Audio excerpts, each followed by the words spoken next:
বাচ্চাদের নিরাপত্তার জন্য একটা আদেশ চেয়েছি।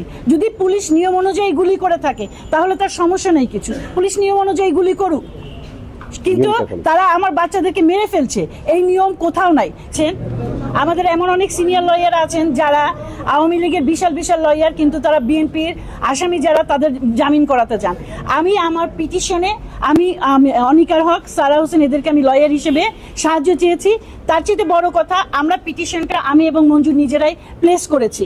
কোর্ট ওনাদেরকে ইন্টারভিউয়ার হিসেবে, এমিকেস কিউরি হিসেবে কোর্ট নিজেদের জানাইতেছে, আমাদের পক্ষেই কোর্ট ওনাদেরকে ডেকেছেন যে আপনারা কি বলার বলেন। কাজে এখানে ওনারা লয়ার হিসেবে গেছেন। গণতদন্ত কমিশন একটা আলাদা বিষয়, আর আজকে আমাদের যে পিটিশনটা সেটা পুরোটাই একটা আলাদা বিষয়। এই পিটিশনে আমরা এমন কিছু চাইনি যে এই রাষ্ট্র ধ্বংস হয়ে যাবে, তেমন কিছু। আমরা জাস্ট আমাদের বাচ্চাদের নিরাপত্তার জন্য একটা আদেশ চেয়েছি। যদি পুলিশ নিয়ম অনুযায়ী গুলি করে থাকে তাহলে তার সমস্যা নেই কিছু, পুলিশ নিয়ম অনুযায়ী গুলি করুক, কিন্তু তারা আমার বাচ্চাদেরকে মেরে ফেলছে, এই নিয়ম কোথাও নাই। সিআরপিসিতে নেই, পেনাল কোডে নাই, পিআরবিতে নাই, সংবিধানে নাই। আমরা সেটাই